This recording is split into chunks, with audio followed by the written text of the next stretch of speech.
ಕರ್ತನಲ್ಲಿ ಪ್ರೀತಿಯುಳ್ಳ ದೇವಜನರೇ, ನಮ್ಮ ರಕ್ಷಕನಾದ ಯೇಸುಕ್ರಿಸ್ತನ ಮಧುರವಾದ ನಾಮದಲ್ಲಿ ವನಿತಾ ಸಮಯ ಎಂಬ ಕಾರ್ಯಕ್ರಮಕ್ಕೆ ಮತ್ತೊಮ್ಮೆ ನಿಮ್ಮೆಲ್ಲರನ್ನು ಪ್ರೀತಿಯಿಂದ ಆಹ್ವಾನಿಸುತ್ತೇನೆ. ಪ್ರಿಯರೇ, ನಿಮ್ಮೆಲ್ಲರಿಗೂ ಗೊತ್ತಿರುವ ಹಾಗೆ ನಮ್ಮ ಸತ್ಯವೇದದಲ್ಲಿರುವ ಹಲವಾರು ಸ್ತ್ರೀಯರ ಜೀವಿತಗಳನ್ನು, ದೇವರ ಮೇಲೆ ಅವರು ಇಟ್ಟಂತಹ ನಂಬಿಕೆಯನ್ನು ನಾವು ಅಧ್ಯಯನ ಮಾಡುತ್ತಾ ಬಂದಿದ್ದೇವೆ. ಹೌದು ಪ್ರಿಯರೇ, ಕ್ರಿಸ್ತನ ಮೇಲಿನ ನಂಬಿಕೆ ದೇವರಿಗೆ ಅಮೂಲ್ಯವಾಗಿದೆ. ನಂಬಿಕೆ ಇಲ್ಲದೆ ದೇವರನ್ನು ಮೆಚ್ಚಿಸುವುದು ಅಸಾಧ್ಯವಾಗಿದೆ. ಪ್ರಿಯರೇ, ನಮ್ಮ ಜೀವಿತದಲ್ಲಿ ನಾವು ಅನೇಕ ಹೋರಾಟಗಳಲ್ಲಿ ಇರುತ್ತೇವೆ. ಆದರೆ ಆ ಎಲ್ಲ ಹೋರಾಟಗಳಲ್ಲಿ ನಮ್ಮ ರಕ್ಷಕನಾದ ಯೇಸುಕ್ರಿಸ್ತನು ನಮ್ಮ ಜೊತೆಗಾರನಾಗಿದ್ದಾನೆ. ಕರ್ತನು ತಾನೇ ನಮಗೆ ವಾಗ್ದಾನ ಮಾಡಿರುವ ಹಾಗೆ, ಹೆದರಬೇಡಿರಿ, ಧೈರ್ಯದಿಂದಿರಿ, ನಾನೇ ನಿಮ್ಮೊಂದಿಗಿದ್ದೇನೆ ಎಂದು ನಮಗೆ ಹೇಳಿದ್ದಾನೆ. ಅದೇ ರೀತಿಯಾಗಿ ನಮ್ಮ ಎಲ್ಲ ಕಷ್ಟದ ಸಮಯಗಳಲ್ಲಿ ಮತ್ತು ಸಂತೋಷದ ಸಮಯಗಳಲ್ಲಿ ಸಹ ನಮ್ಮ ಜೊತೆಗಾರನು ಯೇಸುಕ್ರಿಸ್ತನಾಗಿದ್ದಾನೆ. ಬನ್ನಿ ಪ್ರಿಯರೇ, ಸತ್ಯವೇದದ ಅಧ್ಯಯನ ಮುಂದುವರಿಸೋಣ. ಅದಕ್ಕೆ ಮೊದಲು ಈ ಸುಂದರವಾದ ಆತ್ಮಿಕ ಗೀತೆಯನ್ನು ಕೇಳಿ. ಒಂದು ವೇಳೆ ನಿಮಗೆ ಈ ಸಂಗೀತ ಇಷ್ಟವಾಗಿದ್ದರೆ ನೀವು ಸಹ ಕಲಿತುಕೊಳ್ಳಿ ಹಾಗೂ ಇತರರಿಗೂ ಸಹ ಶೇರ್ ಮಾಡಿ.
ಪ್ರೀತಿಯಿಂದಿರಲು ಕಲಿಸು.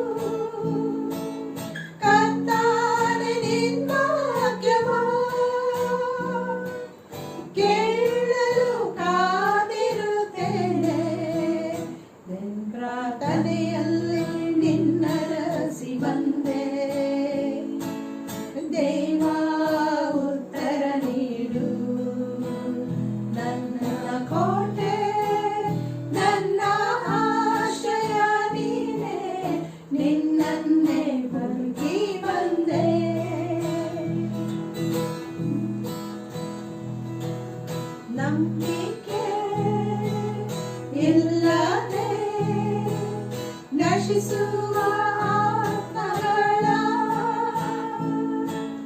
ರಕ್ಷಿಸು ನನ್ನೇ ಯೇಸುವೇ. ಹೋರಾಡಿ ಪ್ರಾರ್ಥಿಸುವೆ ದೇವಾ, ನಂಬಿಕೆ ಇಲ್ಲದೆ ನಶಿಸುವ ಆತ್ಮಗಳ ರಕ್ಷಿಸು ನನ್ನೇ ಯೇಸುವೇ.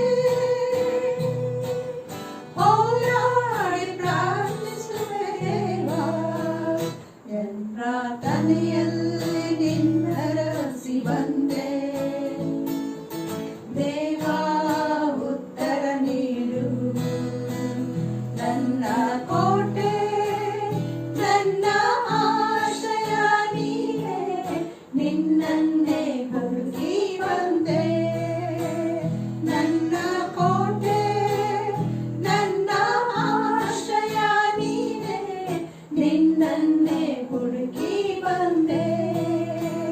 ನನ್ನ ಕೋಟೆ ನನ್ನ ಆಶ್ರಯ ನೀನೇ, ನಿನ್ನನ್ನೇ ಹುಡುಕಿ ಬಂದೆ. ವನಿತಾ ಸಮಯ ಕಾರ್ಯಕ್ರಮವನ್ನು ವೀಕ್ಷಿಸುತ್ತಿರುವಂಥ ನಮ್ಮ ಪ್ರೀತಿಯ ಬಾಂಧವರಿಗೆ ಯೇಸು ಕ್ರಿಸ್ತನ ಅತಿ ಪರಿಶುದ್ಧವಾದಂಥ ನಾಮದಲ್ಲಿ ಪ್ರೀತಿಯ ವಂದನೆಗಳು. ಎಲ್ಲರೂ ಹೇಗಿದ್ದೀರಿ?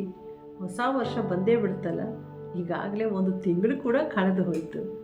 ಅದರಿಂದ ಈ ದಿನದ ಕಾರ್ಯಕ್ರಮವನ್ನು ನಾವು ಇನ್ನು ಮುಂದುವರಿಸುವುದಕ್ಕಿಂತ ಮುಂಚೆ ದೇವರ ವಾಕ್ಯವನ್ನು ಧ್ಯಾನಿಸುವ ಮೊದಲು ಒಂದು ಚಿಕ್ಕ ಪ್ರಾರ್ಥನೆಯನ್ನು ಮಾಡಿಕೊಳ್ಳೋಣವಾ? ಪ್ರಾರ್ಥನೆ ಮಾಡೋಣ. ಪ್ರೀತಿ ಸ್ವರೂಪನಾದ ನಮ್ಮ ಪರಲೋಕದ ತಂದೆಯಾದ ದೇವರೇ, ಈ ಒಂದು ಸಮಯಕ್ಕಾಗಿ ನಾವು ನಿನಗೆ ಸ್ತೋತ್ರ ಸಲ್ಲಿಸ್ತೇವೆ. ಮತ್ತೊಂದು ಹೊಸ ವರ್ಷವನ್ನು ನಮ್ಮೆಲ್ಲರ ಜೀವಿತದಲ್ಲಿ ಸೇರಿಸಿದಿ ಕರ್ತನೆ, ಅದಕ್ಕಾಗಿ ಸ್ತೋತ್ರ. ನಮ್ಮ ಆಯುಷ್ಕಾಲಕ್ಕೆ 2025ನೇ ಇಸವಿ ನಾವು ನೋಡುವಂತೆ ಕೃಪೆ ಮಾಡಿದಿ. ನಮ್ಮ ಪ್ರೀತಿಯ ಬಾಂಧವರನ್ನು ಒಬ್ಬೊಬ್ಬರನ್ನು ಆಶೀರ್ವದಿಸು, ಕುಟುಂಬವಾಗಿ ಆಶೀರ್ವದಿಸು. ಒಬ್ಬೊಬ್ಬರ ಅಗತ್ಯತೆಗಳು ಏನೇ ಇದ್ದರೂ ಕ್ರಿಸ್ತ ಯೇಸುವಿನಲ್ಲಿ ಅವೆಲ್ಲವುಗಳು ನೆರವೇರಲಿ ಎಂಬುದಾಗಿ ಪ್ರಾರ್ಥಿಸ್ತೇವೆ. ಈಗಲೂ ಸಹ ನಾವು ನಿನ್ನ ಜೀವಗಳ ವಾಕ್ಯ ಧ್ಯಾನಿಸುವಾಗ ನಿನ್ನ ಪರಿಶುದ್ಧಾತ್ಮನ ಸಹಾಯವನ್ನು ಕೊಟ್ಟು ನಡೆಸಬೇಕೆಂದು ಮತ್ತು ನಮ್ಮೆಲ್ಲ ಪ್ರಿಯ ಬಾಂಧವರನ್ನು ಆಶೀರ್ವದಿಸು ಮತ್ತು ಬಲಪಡಿಸು. ಎಲ್ಲ ರೀತಿಯ ಆಶೀರ್ವಾದಗಳನ್ನು ಈ ಹೊಸ ವರ್ಷದಲ್ಲಿ ಅವರು ಅನುಭವಿಸುವಂತೆ ನಿನ್ನ ಒಂದು ಸಣ್ಣ ಸ್ವರವನ್ನು ಆಲಿಸಿ ನಿನ್ನ ಮಾರ್ಗದಲ್ಲಿ ನಡೆಯಲು ಕೃಪೆ ತೋರಿಸು. ಕ್ರಿಸ್ತ ಯೇಸುವಿನ ನಾಮದಲ್ಲಿ ಬೇಡಿದ್ದೇವೆ, ಆಮೇನ್. ಮಳೆಗಾಲ ಚಳಿಗಾಲ ಬಂತಂದರೆ ಏನು ಬರ್ತೇಳಿ? ಎಲ್ಲರಿಗೂ ಶೀತ, ತಲೆನೋವು, ಜ್ವರ, ಮೈಕೈ ನೋವು, ಅನೇಕ ವಿಧವಾದಂಥ ರೋಗಗಳು, ಸಾಂಕ್ರಾಮಿಕ ರೋಗಗಳು ಇವೆಲ್ಲ ಬರ್ತವೆ. ಆದರೆ ನಾವೇನು ಮಾಡ್ತೀವಿ? ಡಾಕ್ಟ್ರ್ ಬಳಿಗೆ ಹೋಗ್ತೀವಿ, ಅಥವಾ ಡೋಲೋ 650 ಇರುತ್ತಲ್ವ, ಮಾಮೂಲಾಗಿ ಅದೊಂದು ಟ್ಯಾಬ್ಲೆಟ್ ತೊಗೊಂಡ್ಬಿಟ್ರೆ ಜ್ವರ ಹೊರಟೋಗುತ್ತೆ ಅಂತ ಹೇಳಿ ವೈದ್ಯರ ಬಳಿ ಹೋಗುವುದು ಮುಂಚೆನೇ ನಾವೇ ಸೆಲ್ಫ್ ಮೆಡಿಕೇಷನ್ ಮಾಡಿಕೊಂಡು ಹೇಗೋ ಜ್ವರ ಹೋದರೆ ಸಾಕು, ಈ ತಲೆನೋವು, ಈ ಚಳಿ ಇವೆಲ್ಲ ಹೋದರೆ ಸಾಕು ಅಂತ ಅಂದ್ಕೊಳ್ತೀವಿ. ಸತ್ಯವೇದದಲ್ಲಿ ಕೂಡ ಒಬ್ಬ ವ್ಯಕ್ತಿಗೆ ಜ್ವರ ಬಂದುಬಿಟ್ಟಿತ್ತು. ನಾವು ಅನ್ಕೊಳ್ತೀವಿ ಅದು ಇತ್ತೀಚಿನ ಕಾಯಿಲೆ ಅಂತ. ಆದರೆ ದೇವರ ವಾಕ್ಯದಲ್ಲಿ ನಾವು ನೋಡುವಾಗ 2024 ವರ್ಷಗಳ ಹಿಂದೆಯೇ ಒಬ್ಬ ಆಕೆಗೆ ಜ್ವರ ಬಂದಿತ್ತು. ಇವತ್ತು ಆ ವ್ಯಕ್ತಿ ಯಾರು, ಏನಾಯಿತು ಎಂಬುದಾಗಿ ನಾವು ತಿಳ್ಕೊಳ್ಳೋಣ. ಬನ್ನಿ, ನಿಮ್ಮಲ್ಲಿ ಸತ್ಯವೇದ ಇರುವುದಾದರೆ ಲೂಕನು ಬರೆದಂಥ ಸುವಾರ್ತೆ 4ನೇ ಅಧ್ಯಾಯಕ್ಕೆ ತಿರುಗಿಸಿರಿ. Luke's gospel and chapter 4 verses 38 and 39.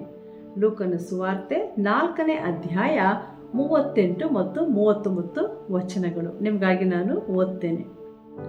ಆತನು ಸಭಾಮಂದಿರದಿಂದ ಎದ್ದು ಸೀಮೋನನ ಮನೆಗೆ ಬಂದನು. ಅಲ್ಲಿ ಸೀಮೋನನ ಅತ್ತೆಯು ಕಠಿಣ ಜ್ವರದಿಂದ ಬಹಳ ಕಷ್ಟಪಡುತ್ತಿರಲಾಗಿ ಆಕೆಯ ವಿಷಯದಲ್ಲಿ ಆತನನ್ನು ಬೇಡಿಕೊಂಡರು. ಆತನು ಆಕೆಯ ಬಳಿ ನಿಂತು ಬಾಗಿ ಆ ಜ್ವರವನ್ನು ಗದರಿಸಲು ಅದು ಆಕೆಯನ್ನು ಬಿಟ್ಟು ಹೋಯಿತು. ಕೂಡಲೇ ಆಕೆಯು ಎದ್ದು ಅವರಿಗೆ ಉಪಚಾರ ಮಾಡಿದಳು. 2ನೇ ವಚನ ಇಲ್ಲಿ ಯಾರ ಬಗ್ಗೆ ತಿಳಿಸಲ್ಪಟ್ಟಿದೆ? ಸೀಮೋನನ ಅತ್ತೆ. ಆಕೆಗೂ ಕೂಡ ತುಂಬ ಹೈ ಫೀವರ್ ಬಂದುಬಿಡ್ತು. ಆದರೆ ಏನಾಯಿತು ಎಂಬುದಾಗಿ ನಾವು ನೋಡೋಣವಾ? ಆಕೆಯ ವಿಚಾರದಲ್ಲಿ ನಾವು ನೋಡುವಾಗ ಆಕೆ ಹೆಸರು ದೇವರ ವಾಕ್ಯದಲ್ಲಿ ತಿಳಿಸಲ್ಪಟ್ಟಿಲ್ಲ. ಪೇತ್ರನ ಅಂದರೆ ಸೀಮೋನನ ಮನೆಗೆ ಬಂದನು, ಸೀಮೋನನ ಅತ್ತೆಯು ಎಂಬುದಾಗಿ ಬರೆಯಲ್ಪಟ್ಟಿದೆ. ಈ ಸ್ತ್ರೀಯ ಹೆಸರು ನಮಗೆ ಗೊತ್ತಿಲ್ಲ. ಈಗ ನಾವು ಕೆಲವು ಅಂಶಗಳನ್ನು ಈ ಒಂದು 2 ವಚನಗಳಿಂದ ನಾವು ಕಲ್ತ್ಕೊಳ್ಳೋಣ. ಮೊಟ್ಟ ಮೊದಲನೇದಾಗಿ ಅತ್ತೆಯ ಒಂದು ಪರಿಚಯ, introduction of this mother in law. ಯೇಸು ಕ್ರಿಸ್ತನ 12 ಶಿಷ್ಯರಲ್ಲಿ ಹಿರಿಯ ಶಿಷ್ಯ ಯಾರೆಂದರೆ ಸೀಮೋನ ಪೇತ್ರನು. ಜ್ಞಾಪಕ ಬಂತ? ಸೀಮೋನ ಪೇತ್ರ ಯಾರು? ಅವನು ಮೀನು ಹಿಡಿತಿದ್ದಂಥ ಒಬ್ಬ ಬೆಸ್ತನಾಗಿರ್ತಾನೆ. ಆಮೇಲೆ ಪೇತ್ರನ ಹೆಂಡತಿ ಹೆಸರಾಗಲಿ ಅತ್ತೆಯ ಹೆಸರಾಗಲಿ ದೇವರ ವಾಕ್ಯದಲ್ಲಿ ತಿಳಿಸಿಲ್ಲ. ಆದರೆ ಪೇತ್ರನು ತನ್ನ ಅತ್ತೆಯನ್ನು ಗೌರವಿಸಿದನು, ಕಾಳಜಿಯಿಂದ ನೋಡಿಕೊಳ್ಳುತ್ತಿದ್ದನು ಎಂಬುದಾಗಿ ನಾವು ಅಂದುಕೊಳ್ಬೋದು. ಪ್ರಿಯರೇ, ಎಷ್ಟೊಂದು ಕುಟುಂಬಗಳಲ್ಲಿ ಅತ್ತೆ ಸೊಸೆ ಜಗಳ, ಮನಸ್ತಾಪಗಳು, ಏನೇನೋ ಮಾತುಗಳು ಬರುವಂಥದ್ದು, ಮತ್ತು ಮಾವಂದರನ್ನು ಗೌರವದಿಂದಲೇ ಕಾಣುವಂಥದ್ದು, ಅಳಿಯನನ್ನು ಕೂಡ ಎಷ್ಟೋ ಸರ್ತಿ ಭಾಳ ಕೇವಲವಾಗಿ ಅವರನ್ನು ನೋಡ್ತಾ ಇರ್ತಾರೆ. ಕೆಲವು ಕುಟುಂಬಗಳಲ್ಲಿ ಮಾತನಾಡದೆ ಎಷ್ಟೋ ಮಂದಿ ಇರ್ತಾರೆ. ಇವತ್ತು ನಿಮ್ಮ ಕುಟುಂಬ ಹೇಗಿದೆ ಪ್ರಿಯರೇ? ನಿಮ್ಮ ಮನೆಯಲ್ಲಿ ಇರುವಂಥ ಎಲ್ಲ ಕುಟುಂಬಸ್ಥರು, ಅತ್ತೆ ಮಾವ ನಾದಿನಿ ಮೈದನ ಅಣ್ಣ ತಮ್ಮ ಅಕ್ಕ ತಂಗಿಯರು ಹೇಗಿದ್ದೀರಾ? ಐಕ್ಯತೆಯಿಂದಿದ್ದೀರಾ? ಪ್ರೀತಿಯಿಂದ ಇದ್ದೀರಾ? ಇಲ್ಲಿ ನೋಡ್ರಿ, ಸೀಮೋನ ಪೇತ್ರನ ಅತ್ತೆ ಎಂಬುದಾಗಿ ನಾವು ತಿಳಿಸಲ್ಪಟ್ಟಿದೆ ಇಲ್ಲಿ. ಅದರಿಂದ ಅತ್ತೆ ಯಾವ ಕಾರಣಕ್ಕಾಗಿ ಇವ್ರ ಮನೆಯಲ್ಲಿದ್ದರೋ ಅಥವಾ ಇವ್ರ ಮನೆಯಲ್ಲಿ ಸೀಮೋನ ಇದ್ದ ಗೊತ್ತಿಲ್ಲ. ಅವ್ರ ಹೆಸರು ಕೂಡ ನಮಗೆ ತಿಳಿಸಲ್ಪಟ್ಟಿಲ್ಲ. ಇಲ್ಲಿ ಪೇತ್ರನು ತನ್ನ ಅತ್ತೆಯನ್ನು ಎಷ್ಟೋ ಕಾಳಜಿಯಿಂದ ನೋಡಿಕೊಳ್ಳುತ್ತಿದ್ದನು ಎಂಬುದಾಗಿ ಇದು ಒಂದು ಚಿಕ್ಕ ಸಾಕ್ಷಿ. ಎಂಥ ಒಳ್ಳೆ ಮಾದರಿ ಅಲ್ವಾ? ಯೇಸು ಸ್ವಾಮಿಯ ಶಿಷ್ಯರು ಎಂಬುದಾಗಿ ಹೇಳುವಾಗ ಪ್ರೀತಿಯನ್ನು ತೋರಿಸುವಂಥದ್ದು ಬಹಳ ಪ್ರಾಮುಖ್ಯವಾದದ್ದು. ಅದು ನೆಂಟರಿಷ್ಟರಲ್ಲಿ ಇರಲಿ, ಸ್ನೇಹಿತರಲ್ಲಿರಲಿ, ಸಭೆಯಲ್ಲಿರಲಿ, ನೀವು ಕೆಲಸ ಮಾಡುವಂಥ ಸ್ಥಳದಲ್ಲೇ ಇರಲಿ, ಪ್ರೀತಿಯನ್ನು ತೋರಿಸುವಂಥದ್ದು ಬಹಳ ಪ್ರಾಮುಖ್ಯವಾದದ್ದು. ಇಲ್ಲಿ ನೋಡುವಾಗ ರಿಲೇಷನ್ಶಿಪ್ಸ್ ಎಂಬುದಾಗಿ ಹೇಳುವಾಗ, ಸಂಬಂಧಗಳು ಎಂಬುದಾಗಿ ನೋಡುವಾಗ ಪೇತ್ರನ ಅತ್ತೆಯನ್ನು ಮತ್ತು ತನ್ನ ಮನೆಯಲ್ಲಿ ಇಟ್ಟುಕೊಂಡಿರುವಂಥ ವಿಚಾರ ನಾವು ನೋಡ್ತೇವೆ. ಎರಡನೇ ವಿಷಯ ನಾವು ನೋಡುವಾಗ ಯೇಸು ಕ್ರಿಸ್ತನು ಚಿಕ್ಕ ವಿಷಯಗಳನ್ನು ಕೂಡ ಗಮನಿಸಿದನು ಎಂಬುದಾಗಿ ನಾವು ನೋಡ್ತೇವೆ. ಅಂದರೆ Jesus noticed even small little things. ಯೇಸು ಸ್ವಾಮಿಯು ಸಾವಿರಾರು ಜನರಿಗೆ ವಾಕ್ಯವನ್ನು ಬೋಧಿಸಿ ಆಹಾರವನ್ನು ನೀಡಿ ಪೋಷಿಸ್ತಾ ಇದ್ದನು. ಅದೇ ಸಮಯದಲ್ಲಿ ಕೇವಲ ಒಬ್ಬ ವ್ಯಕ್ತಿಯ ಸಮಸ್ಯೆ ಕೂಡ ಇದ್ದರೆ ಅದನ್ನು ಪರಿಹರಿಸಿ ಅವರ ಅವಶ್ಯಕತೆಯನ್ನು ನೀಗಿಸಿ ಅವರನ್ನು ಬಹಳ ಪ್ರೀತಿ ಮಾಡ್ತಾ ಇದ್ದರು. ಉದಾಹರಣೆಗೆ ನಾವು ನೋಡುವಾಗ ಅಂದರೆ ಅರ್ಥ ಏನು? ಯೇಸು ಸ್ವಾಮಿಗೆ ಸಾವಿರಾರು ಜನರೊಂದಿಗೆ ಮಾತನಾಡುವಂಥದಕ್ಕೆ ಸಮಯ ಕೊಡ್ತಾ ಇದ್ರು. ಅದೇ ಸಮಯದಲ್ಲಿ ಒಬ್ಬಂಟಿಗರಾಗಿ ಯಾರ್ಯಾರು ಇರ್ತಾರೋ, ಅಂದರೆ just even for a single person ಅಷ್ಟೇ ಪ್ರೀತಿ, ಅಷ್ಟೇ ಒಂದು ಕಾಳಜಿ ವಹಿಸ್ತಾ ಇದ್ದರು. ಅವ್ರದ್ದೇನೇ ಸಮಸ್ಯೆ ಇದ್ದರೂ ಪರಿಹಾರ ಮಾಡ್ತಾಯಿದ್ರು ಎಂಬುದಾಗಿ ನಾವು ಮರೆತು ಹೋಗಬಾರ್ದು. ಅದರಿಂದ ನಮಗೆ ದೇವರ ವಾಕ್ಯದಲ್ಲಿ ನಾವು ನೋಡ್ತೇವೆ, ಸಮಾರ್ಯದ ಸ್ತ್ರೀ ಆಕೆ ಒಬ್ಬಳೇ ಇರ್ತಾಳೆ. ಯೇಸು ಸ್ವಾಮಿ ದಣಿದು ಯೋಹಾನನ ಸುವಾರ್ತೆ 4ನೇ ಅಧ್ಯಾಯದಲ್ಲಿ ನೋಡ್ತೀವಿ, ಸಮಯವನ್ನು ಕಳೆದರು ಅಲ್ವಾ? ಯೇಸು ಸ್ವಾಮಿ ಇವತ್ತು ನೀವು ಎಷ್ಟೋ ಜನ ಒಂದು ವೇಳೆ ಅಯ್ಯೋ ನನಗೆ ಯಾರೂ ಸ್ನೇಹಿತರಿಲ್ಲ, ನಾನು ಭಾಳ ಏಕಾಂಗಿಯಾಗಿದ್ದೇನೆ ಎಂಬುದಾಗಿ ಅಂದುಕೊಳ್ತಿರ್ಬೋದು. You may be feeling very lonely also. ಆದರೆ ಯೇಸು ಸ್ವಾಮಿ ನಿಮ್ಮ ಉತ್ತಮ ಸ್ನೇಹಿತರಾಗಲು ಇಷ್ಟಪಡ್ತಾರೆ. ಅದಕ್ಕೆ ಯೋಹಾನನ ಸುವಾರ್ತೆ 15ನೇ ಅಧ್ಯಾಯದಲ್ಲಿ ಏನಂತ ಹೇಳ್ತಾರೆ ಯೇಸು ಸ್ವಾಮಿ? ನೀವು ನನ್ನ ಶಿಷ್ಯರು ಎಂಬುದಾಗಿ ಹೇಳ್ತಾರೆ. ಯು ಆರ್ ಮೈ ಫ್ರೆಂಡ್ ಎಂಬುದಾಗಿ ಕರೀತಾ ಇದ್ದಾರೆ ಪ್ರಿಯರೇ. ಆದ್ದರಿಂದ ನೀವು ಏಕಾಂಗಿಯಾಗಿದ್ದೇವೆ, ನಮ್ಮನ್ನು ಯಾರೂ ಪ್ರೀತಿ ಮಾಡುವುದಿಲ್ಲ ಎಂಬುದಾಗಿ ಬೇಸರಗೊಳ್ಳಬೇಡ್ರಿ. ಯೇಸು ಕ್ರಿಸ್ತನು ನಿನ್ನನ್ನು ಅಧಿಕವಾಗಿ ಪ್ರೀತಿಸ್ತಾನೆ, ವೈಯಕ್ತಿಕವಾಗಿ ಪ್ರೀತಿಸ್ತಾನೆ. ಇದನ್ನು ನಾವು ಎರಡನೇ ವಿಷಯ ನಾವು ನೋಡ್ತಾ ಇದ್ದೇವೆ. ಮತ್ತು ಯೇಸು ಸ್ವಾಮಿ ಅಲ್ಲಿ ನೋಡಿಬಿಟ್ಟು ಏನೋ ಜ್ವರ ಬಂದಿದೆಯಾ ಆಮೇಲೆ ನೋಡೋಣ ಅಥವಾ ಅನಂತರ ಮಾತಾಡ್ಸೋಣ ಅಂತ ಇಲ್ಲ. ತಕ್ಷಣವೇ ಯೇಸು ಸ್ವಾಮಿಯಲ್ಲಿ ಕ್ರಿಯೆ ಮಾಡಿರುವಂಥ ವಿಚಾರ ಕೂಡ ನಾವು ನೋಡ್ತೇವೆ. ಅಂದರೆ ಯೇಸು ಸ್ವಾಮಿ ಪ್ರತಿ ಒಬ್ಬೊಬ್ಬರನ್ನು ನೋಡುತ್ತಾನೆ. ಅದು ದೊಡ್ಡ ವಿಷಯ ಇರ್ಬೋದು, ಒಂದು ಚಿಕ್ಕ ವಿಷಯ ಇರ್ಬೋದು, ಆತನು ಕಾಳಜಿ ವಹಿಸ್ತಾನೆ. Jesus cares for you my friend. ಮೂರನೇ ಒಂದು ವಿಚಾರ ನೋಡುವಾಗ ಈ ಅತ್ತೆಯ ಅನಾರೋಗ್ಯದ ಒಂದು ಸ್ಥಿತಿ, her sickness, that is mother in law sickness. ಇದೇ ಲೂಕನ್ ಸುವಾರ್ತೆಯಲ್ಲಿ ನಾನು ಓದಿದ್ನಲ್ಲ 4ನೇ ಅಧ್ಯಾಯ 38ನೇ ವಚನದಲ್ಲಿ ನೋಡುವಾಗ ಕಠಿಣ ಜ್ವರದಿಂದ ಬಹಳ ಕಷ್ಟಪಡುತ್ತಿದ್ದಳು ಎಂಬುದಾಗಿ ಬರೆಯಲ್ಪಟ್ಟಿದೆ. ಅದು ಎಂಥ ಜ್ವರನೋ ಗೊತ್ತಿಲ್ಲ, ಅದು ಟೈಫಾಯ್ಡು ಅಥವಾ ನ್ಯೂಮೋನಿಯನೋ ಏನೋ ಗೊತ್ತಿಲ್ಲ. ಬಹಳ ವಿಧವಾದಂಥ ಜ್ವರಗಳು ಬರ್ತಾ ಇದೆ ಅಲ್ವಾ. ಆ ದಿನಗಳಲ್ಲಿ ಎಂಥ ಜ್ವರ ಇತ್ತು ಏನೋ ಗೊತ್ತು. ಇದು ದೈಹಿಕವಾದಂಥ ಒಂದು ಅನಾರೋಗ್ಯತೆ. ಬಹಳಷ್ಟು ಜನರು ಅನೇಕ ವಿಧದಲ್ಲಿ ಕಷ್ಟಪಡ್ತಾ ಇರ್ತಾರೆ. ಮಾನಸಿಕ ರೋಗ ಇರ್ಬೋದು, ಖಿನ್ನತೆ ಇರ್ಬೋದು, ಶಾರೀರಿಕವಾಗಿ ಅಸ್ವಸ್ಥರಾಗಿರ್ಬೋದು. ಆದರೆ ಯೇಸು ಸ್ವಾಮಿ ಎಲ್ಲ ರೋಗಗಳನ್ನು ಮುಟ್ಟಿ ಪರಿಹಾರ ಕೊಡಬಲ್ಲನು. ನೀವು ನಂಬ್ತೀರಾ? ಯೇಸು ಸ್ವಾಮಿಯ ಶಕ್ತಿ ಇವತ್ತರೆಗೂ ಇದೆ. ಆತನ ರಕ್ತದ ಶಕ್ತಿ, ಆತನ ವಾಕ್ಯದ ಶಕ್ತಿ, ಆತನ ಪುನರುತ್ಥಾನದ ಶಕ್ತಿ ಎಂತಹ ಕಾಯಿಲೆಗಳಿದ್ದರೂ ಆತನ ಚಿತ್ತದಲ್ಲಿರುವುದಾದರೆ ಖಂಡಿತವಾಗಿಯೂ ಗುಣ ಕೊಡ್ತಾನೆ, ಪಡಿಸ್ತಾನೆ. ಅದರಿಂದ ನಾವಿಲ್ಲಿ ನೋಡ್ತೀವಿ, ಎಷ್ಟೋ ಜನರು ದಿಕ್ಕು ಕಾಣದೆ ರೋಗಿಗಳಾಗಿ ಅವರು ನಿರಾಶರಾಗಿರ್ತಾರೆ. ಯೇಸುವಿಗೆ ಅಸಾಧ್ಯವಾದದ್ದು ಯಾವುದೂ ಇಲ್ಲ. ಮಾರ್ಕನ ಸುವಾರ್ತೆ 1ನೇ ಅಧ್ಯಾಯ 31ನೇ ವಚನದಲ್ಲಿ ನೋಡುವಾಗ ಇದೇ ಒಂದು ವಿಷಯ ಅಲ್ಲಿ ಕೂಡ ಬರೆಯಲ್ಪಟ್ಟಿದೆ. ಅಲ್ಲಿ ಯೇಸು ಹತ್ತಿರಕ್ಕೆ ಬಂದು ಆಕೆಯ ಕೈಯನ್ನು ಹಿಡಿದು ಎಬ್ಬಿಸಲು ಜ್ವರವು ಆಕೆಯನ್ನು ಬಿಟ್ಟಿತು ಎಂಬುದಾಗಿ ಬರ್ತದೆ. ನೋಡ್ರಿ, ಇಲ್ಲಿ ಏನಂತ ಬರೆಯಲ್ಪಟ್ಟಿದೆ? ಆಕೆಯ ಬಳಿ ನಿಂತು ಬಾಗಿ ಆ ಜ್ವರವನ್ನು ಗದರಿಸಲು. ಯೇಸು ಕ್ರಿಸ್ತನಿಗೆ ಎಲ್ಲ ವಿಷಯಗಳ ಮೇಲೆ ಸರ್ವ ಅಧಿಕಾರ ಉಂಟು. ಅದೆಂಥ ಜ್ವರ ಇರ್ಬೋದು, ಅದೆಂಥ ರೋಗ ಇರ್ಬೋದು, ಯೇಸು ಕ್ರಿಸ್ತನು ಗದರಿಸುವಾಗ ದೆವ್ವಗಳು ಬಿಟ್ಟು ಹೊರಟು ಹೋಗ್ತವೆ ಪ್ರಿಯರೇ. ಅದೇ ಯೇಸು ಕ್ರಿಸ್ತನು ನಿನ್ನೆ, ಇವತ್ತು, ನಾಳೆ ನಿರಂತರವಾಗಿಯೂ ಆತನು ಜೀವಿಸುವಂಥ ದೇವರಾಗಿದ್ದಾನೆ ಪ್ರಿಯರೇ. ಆದ್ದರಿಂದ ನೀವು ಕೂಡ ಧೈರ್ಯವನ್ನು ಕಳ್ಕೊಳ್ಬೇಡ್ರಿ. 4ನೇ ವಿಷಯಕ್ಕೆ ಬರೋಣ. ಯೇಸುವಿನ ಹಸ್ತ, ಜೀಸಸ್ ಹ್ಯಾಂಡ್ಸ್. ಯೇಸು ಕ್ರಿಸ್ತನ ಹಸ್ತವು ಗುಣಪಡಿಸುವಂಥ ಹಸ್ತವು. ಕುರುಡರನ್ನು ಮುಟ್ಟಿ ಕಣ್ಣು ಕೊಟ್ಟಂಥ ಕೈಗಳು, ಕಿವಿಗಳನ್ನು ಮುಟ್ಟಿ ಕಿವುಡರಿಗೆ ಕಿವಿ ಕೇಳಿಸುವಂತೆ ಮಾಡಿದಂಥ ದೇವರಾಗಿದ್ದಾರೆ. ಅದರಿಂದ ಆತನ ಶಕ್ತಿ ಕೈಗಳಲ್ಲಿಯೂ ಇದೆ. ಆತನು ಹಾಕಿಕೊಂಡಂಥ ಬಟ್ಟೆಯಲ್ಲಿಯೂ ಕೂಡ ಎಷ್ಟೋ ಶಕ್ತಿ ಇತ್ತು ಎಂಬುದಾಗಿ ನೋಡ್ತೇವೆ. ಒಬ್ಬ ಸ್ತ್ರೀ ರಕ್ತ ಕುಸುಮ ಎಂಬುದಾಗಿ ಅವಳು ರೋಗದಿಂದ ಕಷ್ಟಪಡ್ತಿದ್ದಾಗ ಯೇಸು ಸ್ವಾಮಿಯ ವಸ್ತ್ರದ ಗೊಂಡೆಯನ್ನು ಮುಟ್ಟಿ ಸ್ವಸ್ಥಳಾಗಿರುವಂಥ ವಿಚಾರ ಕೂಡ ನಾವು ವಾಕ್ಯದಲ್ಲಿ ನೋಡ್ತೇವೆ. ಅದರಿಂದ ಯೇಸು ಸ್ವಾಮಿಯ ಹಸ್ತವು ಬಹಳ ಶ್ರೇಷ್ಠವಾದಂಥ ಹಸ್ತ. ಅದು ಆಶೀರ್ವದಿಸುವಂಥ ಹಸ್ತ, ಸ್ವಸ್ಥಪಡಿಸುವಂಥ ಹಸ್ತ, ನಿಮ್ಮನ್ನು ನಿತ್ಯವೂ ಕೈ ಹಿಡಿದು ನಡೆಸುವಂಥ ಹಸ್ತ ಅದು.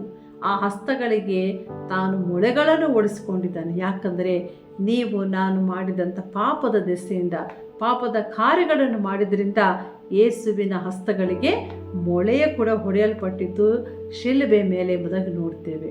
ಆದರೆ ಯೇಸು ಕ್ರಿಸ್ತನು ಬರೀ ಸತ್ತು ಸಮಾಧಿಯಲ್ಲಿರಲಿಲ್ಲ ಪ್ರಿಯರೇ. ಆತನು 3ನೇ ದಿವಸ ಎದ್ದು ಬಂದಿರುವಂಥ ಪುನರುತ್ಥಾನ ಹೊಂದಿದಂಥ ಯೇಸು ಸ್ವಾಮಿಯಾಗಿದ್ದಾನೆ. ಇಲ್ಲಿ ನೋಡುವಾಗ ಆತನು ಕೈ ಚಾಚಿ ಆ ಸ್ತ್ರೀಯನ್ನು, ಅಂದರೆ ಪೇತ್ರನ ಅತ್ತೆಯನ್ನು ಎಬ್ಬಿಸಿ ಆತನು ಆಶೀರ್ವದಿಸಿ ಆರೋಗ್ಯವನ್ನು ಕೊಟ್ಟನು. ಅದೇ ಕೈಗಳಲ್ಲಿ 5,000 ಜನರಿಗೆ ಒಬ್ಬ ಚಿಕ್ಕ ಬಾಲಕನು 5 ರೊಟ್ಟಿ 2 ಮೀನನ್ನು ಕೊಟ್ಟಿರುವಾಗ ಅದನ್ನು ತೆಗೆದುಕೊಂಡು ತಂದೆಗೆ ಸ್ತೋತ್ರ ಮಾಡಿ ಹಂಚುವಾಗ 5,000 ಗಂಡಸರು, ಇನ್ನು ಹೆಂಗಸರು, ಮಕ್ಕಳು ಅವರೆಲ್ಲ ಸೇರಿದ್ರೆ ಎಷ್ಟಿರ್ಬೋದು? ಸುಮಾರು ಒಂದು 20,000 ಜನ ಇರ್ಬೋದು. ಅವರೆಲ್ಲರೂ ತಿಂದು ಇನ್ನು 12 ಪುಟ್ಟೆಗಳು ಮಿಕ್ಕಿದಂತೆ. That is the power of hands of Jesus. ಯೇಸು ಕ್ರಿಸ್ತನ ಹಸ್ತವು ಅದ್ಭುತಗಳನ್ನು ಮಾಡುವಂಥ ಹಸ್ತವಾಗಿದೆ ಪ್ರಿಯರೇ. ಆ ಹಸ್ತದಿಂದಲೇ ಪೇತ್ರನ ಅತ್ತೆಯನ್ನು ಕೈ ಹಿಡಿದು ಮೇಲೆ ಕೆತ್ತುವಾಗ ಆಕೆ ಸಂಪೂರ್ಣವಾಗಿ ಗುಣ ಹೊಂದುತ್ತಾಳೆ. ಆ ಜ್ವರ ಅದೆಷ್ಟೇ ಕಠಿಣವಾಗಿದ್ದರೂ ಆ ಒಂದು ಕ್ಷಣವೇ ಯೇಸುವಿನ ಮಾತನ್ನು ಕೇಳಿ ಆ ಜ್ವರ ಹೊರಟು ಹೋಗುವಂಥ ವಿಚಾರ ನಾವು ನೋಡ್ತೇವೆ. ಅದರಿಂದ ಪ್ರಿಯ ಸಹೋದರ ಸಹೋದರಿಯರೇ, ಈ ಕಾರ್ಯಕ್ರಮವನ್ನು ವೀಕ್ಷಿಸ್ತಿರುವಾಗ ಯೇಸು ಕ್ರಿಸ್ತನ ಹಸ್ತದ ಬಳಿಗೆ ಬನ್ನಿರಿ. ಆತನು ಆಶೀರ್ವದಿಸುವಂಥ ಹಸ್ತಗಳು ಇನ್ನೂ ಕಾಯ್ತಾ ಇದೆ. ನಿಮ್ಮನ್ನು ಆಶೀರ್ವದಿಸಬೇಕೆಂಬುದಾಗಿ ಆತನು ಕಾದಿದ್ದಾನೆ. ನಾವು 5ನೇ ಒಂದು ವಿಚಾರ ನೋಡುವಾಗ ಕೃತಜ್ಞತೆಯ ಜೀವಿತ. ಅ ಥ್ಯಾಂಕ್ಫುಲ್ ಲೈಫ್ ಎಂಬುದಾಗಿ ನೋಡ್ತೇವೆ. ಇಲ್ಲಿ ನೋಡ್ರಿ, ಮಾರ್ಕನ ಸುವಾರ್ತೆ 1ನೇ ಅಧ್ಯಾಯ 31ನೇ ವಚನದಲ್ಲಿ ಒಂದು ಮಾತಿದೆ, ಆಕೆಯು ಅವರಿಗೆ ಉಪಚಾರ ಮಾಡಿದಳು ಎಂಬುದಾಗಿ. ಇಲ್ಲಿ ಕೂಡ ನಾವು ನೋಡ್ತೀವಿ ಲೂಕನ ಸುವಾರ್ತೆ 4ನೇ ಅಧ್ಯಾಯ 39ನೇ ವಚನ ಕಡೆ ಭಾಗದಲ್ಲಿ, ಕೂಡಲೇ ಆಕೆಯು ಎದ್ದು ಅವರಿಗೆ ಉಪಚಾರ ಮಾಡಿದಳು. ಅಪ್ಪ, ಹಿಂದೆ ಜ್ವರ ಎಲ್ಲ ಬಿಡ್ತ್ಕೊಂಡ್ಬಿಟ್ಟು ಹೋಗಿ ಅವ್ರ ಮನೆ ಇವ್ರ ಮನೆ ಸುತ್ತಕೊಂಡು ಸಮಯ ವೇಸ್ಟ್ ಮಾಡಲಿಲ್ಲ. ಆದರೆ ಯೇಸು ಸ್ವಾಮಿಗೆ ಉಪಚಾರ ಮಾಡಲಿಕ್ಕೆ ಆಕೆ ಸಿದ್ಧಳಾದಳು. ಪ್ರಿಯ ಸಹೋದರ ಸಹೋದರಿಯರೇ, ನಿಮಗೆ ಒಳ್ಳೆ ಆರೋಗ್ಯ ಇರುವುದಾದರೆ, ನಿಮಗೆ ಒಳ್ಳೆ ಶಕ್ತಿ ಬಲ ಇರುವುದಾದರೆ, ನೀವು ಕ್ರಿಸ್ತನ ಒಂದು ಸೇವೆಯನ್ನು ಮಾಡಲಿಕ್ಕೆ ಇಷ್ಟಪಡ್ತಿದ್ದೀರಾ? ದೇವರು ಕೊಟ್ಟಿರುವಂಥ ಸಮಯ, ದೇವರು ಕೊಟ್ಟಿರುವಂಥ ಹಣ, ದೇವರು ಕೊಟ್ಟಿರುವಂಥ ಪ್ರತಿ ರಿಸೋರ್ಸಸ್ ಮತ್ತು ನಿಮಗೆ ಕೊಟ್ಟಿರುವಂಥ ವಿಶೇಷವಾದಂಥ ಟ್ಯಾಲೆಂಟ್ಸ್ ಇರ್ಬೋದು, ಒಳ್ಳೆಯ ವರಗಳನ್ನು ದೇವರು ಕೊಟ್ಟಿರ್ಬೋದು. ಉಪಚಾರ ಮಾಡ್ತಿದ್ದೀರಾ? ಕರ್ತನ ಸೇವೆ ಮಾಡಲು ಇಷ್ಟಪಡ್ತಾ ಇದ್ದೀರಾ? ನೋಡ್ರಿ, ಇಲ್ಲಿ ಸೀಮೋನನ ಪೇತ್ರನ ಅತ್ತೆ ಸ್ವಸ್ಥವಾಗಿದ್ದ ತಕ್ಷಣವೇ ಆಕೆ ಅಬ್ಬಾ ಥ್ಯಾಂಕ್ ಯು ಜೀಸಸ್ ಅಂತ ಹೇಳಿ ತಾನು ಪಕ್ಕದ ಮನೆಗೋ ಎಲ್ಲೋ ಹೋಗಿ ಸಮಯವನ್ನು ವ್ಯರ್ಥಗೊಳಿಸಲಿಲ್ಲ. ಆದರೆ ಎದ್ದು ಉಪಚಾರ ಮಾಡಿದಳು. ಅತಿಥಿ ಸತ್ಕಾರ ಮಾಡಲು ಆಕೆ ಹಿಂಜರಲಿಲ್ಲ. ಎಷ್ಟೋ ಸಂತೋಷವಾಗಿ ಆಕೆ ಆರೋಗ್ಯವಂತಳಾಗಿ ತನ್ನ ಜೀವಿತವನ್ನು ಸಂಪೂರ್ಣವಾಗಿ ಯೇಸುವಿನ ಒಂದು ಸೇವೆಗೆ ಉಪಯೋಗಿಸಲಿಕ್ಕೆ ಆಕೆ ತನ್ನನ್ನೇ ಅರ್ಪಿಸಿಕೊಳ್ತಾ ಇದ್ದಾಳೆ. ಅದರಿಂದ ಇಲ್ಲಿ ನಾವು ನೋಡುವಾಗ ಎಷ್ಟೋ ಉಪಕಾರಗಳನ್ನು ಹೊಂದಿರುವಾಗ ನಾವು ಸುಮ್ಮನೆ ಇರಬಾರ್ದು. ನೋಡ್ರಿ, ಆ ಸಮಾರ್ಯದ ಸ್ತ್ರೀ ಆಕೆ ಮೆಸ್ಸಿಯನನ್ನು ಕಂಡುಕೊಂಡ ನಂತರ ಯೋಹಾನ ಸುವಾರ್ತೆ 4ನೇ ಅಧ್ಯಾಯದಲ್ಲಿ, ಆಯಿತು ನಾನೇನೋ ಮೆಸ್ಸಿಯನ್ನು ಕಂಡುಕೊಂಡಿದ್ದೇನೆ, ನನ್ನ ಜೀವಿತ ಪಾವನವಾಯಿತು, ಇನ್ನು ನಾನು ಹೊರಟೋಗೋಣ ಅಂಥೇಳಿ ಆಕೆ ಕೊಡ ತೆಗೆದುಕೊಂಡು ನೀರು ತೆಗೆದುಕೊಂಡು ಮನೆಗೆ ಹೋಗ್ಬಿಡಲಿಲ್ಲ. ದೇವ್ರ ವಾಕ್ಯ ಏನು ಹೇಳೋದು ಗೊತ್ತಾ? ಆ ಕೊಡವನ್ನು ಅಲ್ಲೇ ಬಿಟ್ಟು ಊರೊಳಕ್ಕೆ ಓಡಿ ಹೋಗಿ ಎಲ್ಲ ಜನರಿಗೆ ಹೇಳ್ತಾಳೆ, ಓ ಮೆಸ್ಸಿಯ ಬಂದಿದ್ದಾನೆ, ಬಂದು ನೋಡ್ರಿ, ನನ್ನ ಜೀವಿತ ಪರಿಪೂರ್ಣವಾಗಿ ಬದಲಾಯಿತು, ನೀವು ಕೂಡ ಬಂದು ನೋಡ್ರಿ ಅಂತ ಹೇಳಿ ಆಕೆ ಆಹ್ವಾನ ಮಾಡಿದಳು. ನೋಡ್ರಿ, ಆ ಇಡೀ ಊರು ಜನ ಎಲ್ಲ ಬಂದು ಯೇಸು ಸ್ವಾಮಿಯ ವಾಕ್ಯಗಳನ್ನು ಇನ್ನೂ 1-2 ದಿವಸ ಕೇಳುವಂಥ ಕೃಪೆ ಅವ್ರಿಗೆ ಸಿಕ್ಕಿತು. ಒಬ್ಬ ಸ್ತ್ರೀಯ ಮೂಲಕ ಆಕೆ ಇಡೀ ಊರಿನವರು, ಆ ಗ್ರಾಮದಲ್ಲಿದ್ದಂಥವರೆಲ್ಲರೂ ಮೆಸ್ಸಿಯನನ್ನು ಕಂಡುಕೊಂಡು ಅವರು ದೇವರನ್ನು ಸ್ವೀಕರಿಸಿ ಸಂತೋಷಪಟ್ಟರು, ದೇವರ ಮಕ್ಕಳಾದರು. ಇವತ್ತು ಅದೇ ರೀತಿಯಲ್ಲಿ ನೋಡುವಾಗ ಸೀಮೋನನ ಅತ್ತೆಯು ತಾನು ಆರೋಗ್ಯ ಹೊಂದಿದ ನಂತರ, ಆ ಜ್ವರವೆಲ್ಲ ಬಿಟ್ಟ ನಂತರ ಬರೀ ತನ್ನ ಕೆಲಸವನ್ನೇ ನೋಡಲಿಲ್ಲ, ಕರ್ತನ ಸೇವೆಯಲ್ಲಿ ನಿರತಳಾದಳು. ಆ ದಿನಗಳಲ್ಲಿ ಯೇಸು ಸ್ವಾಮಿ ಮನೆಗೆ ಬರುವುದಾದರೆ ಒಬ್ಬರೇ ಬರ್ತಾ ಇರಲಿಲ್ಲ, ಎಷ್ಟೋ ಜನರು ಹಿಂಬಾಲಿಸ್ತಾ ಇದ್ದರು. ಅಂದರೆ ಆತನ ಶಿಷ್ಯರೆಲ್ಲ ಬರ್ತಾಯಿದ್ರು. ಅದರಿಂದ ಅವ್ರಿಗೆಲ್ಲರಿಗೂ ಒಳ್ಳೆ ಅಡುಗೆ ಮಾಡಿ ಈಕೆ ಬಹುಶಃ ಬಡಿಸಿರ್ಬೋದು. ಅದರಿಂದ ಈ ರೀತಿಯಾಗಿ ನೋಡುವಾಗ ಇನ್ನೊಬ್ಬ ಸ್ತ್ರೀ ವಿಚಾರ, 7 ದೆವ್ವಗಳು ಇದ್ದಂಥ ಮಗ್ದಲದ ಮರಿಯಳು ಕೂಡ ಅವಳು ಬಿಡುಗಡೆ ಹೊಂದಿದ ನಂತರ, ಓ ನನಗಿನ್ನೇನಿಗೆ ಚೆನ್ನಾಗಾಗ್ಬಿಟ್ಟಿದ್ದೀನಿ ಅಂತ ಹೇಳಿ ಅವಳು ಸುಮ್ಮನೆ ಸಮಯವನ್ನು ವೇಸ್ಟ್ ಮಾಡಲಿಲ್ಲ. ಆದರೆ ನಾವು ಇದೇ ಲೂಕನ ಸುವಾರ್ತೆಯಲ್ಲಿ ನಾವು ನೋಡ್ತೇವೆ, ಆಕೆ ಕೂಡ ಯೇಸು ಸ್ವಾಮಿಯ ಸೇವೆ ಮಾಡುವಳಾದಳು. ಎಷ್ಟು ಚಂದವಾದಂಥ ಮಾತಲ್ವ ಪ್ರಿಯರೇ? ಅದರಿಂದ ಇವತ್ತು 5 ವಿಷಯಗಳನ್ನು ಈ ಒಂದು 2 ವಚನಗಳಲ್ಲಿ ನಾವು ಕಲ್ತಿದ್ದೇವೆ. ನೋಡೋಣ, ಮತ್ತೆ ಒಂದು ಸತಿ ಮೆಲ್ಕು ಹಾಕೊಂಡ್ವ. ಮೊದಲನೇದಾಗಿ ಅತ್ತೆಯ ಪರಿಚಯ, introduction of mother in law. ಆಮೇಲೆ ಯೇಸು ಕ್ರಿಸ್ತನು ಚಿಕ್ಕ ವಿಷಯಗಳನ್ನು ಕೂಡ ಗಮನಿಸುತ್ತಿದ್ದನು. Jesus noticed even small things. ಮೂರನೇದಾಗಿ ಆಕೆಯ ಅನಾರೋಗ್ಯದ ಒಂದು ಸ್ಥಿತಿ, ಹರ್ ಸಿಕ್ನೆಸ್.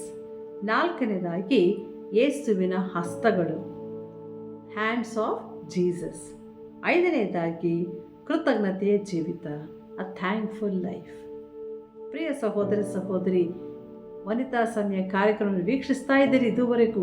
ಈಗ ಕಲಿತಂಥ ವಾಕ್ಯಗಳಲ್ಲಿ ಸುಮ್ಮನೆ ಕೇಳಿಸ್ಕೊಂಡು ಈ ಕಿವಿಲಿ ಬಿಟ್ಟುಬಿಡೋದಲ್ಲ, ಆದರೆ ಕ್ರಿಸ್ತನ ಸೇವೆಯನ್ನು ಮಾಡುವಂಥವರಾಗಿರಬೇಕು. ನೀವು ಕೂಡ ಯೇಸು ಸ್ವಾಮಿನ ಪ್ರೀತಿ ಮಾಡ್ತೀರಾ? ಯೋಚನೆ ಮಾಡಿ. ದೇವರು ಈ ವಾಕ್ಯಗಳನ್ನು ಆಶೀರ್ವದಿಸಲಿ. ಆಮೇಲೆ ಪ್ರೀತಿಯ ವೀಕ್ಷಕರೇ, ಇದುವರೆಗೂ ನೀವು ದೇವರ ವಾಕ್ಯವನ್ನು ಕೇಳಿ ಆತ್ಮಿಕ ಉತ್ತೇಜನ ಹೊಂದಿದ್ದೀರಿ ಎಂದು ನಾವು ಭಾವಿಸುತ್ತೇವೆ.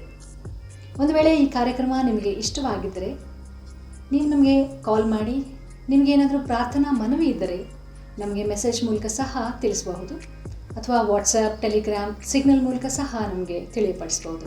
ಕ್ರಮ ನಿಮಗೆ ಇಷ್ಟವಾಗಿದ್ದರೆ ಲೈಕ್ ಬಟನ್ ಕ್ಲಿಕ್ ಮಾಡಿ, ಸಬ್ಸ್ಕ್ರೈಬ್ ಬಟನ್ ಸಹ ಕ್ಲಿಕ್ ಮಾಡಿ, ನೋಟಿಫಿಕೇಷನ್ ಐಕಾನ್ ಪ್ರೆಸ್ ಮಾಡಿ. Praise the lord.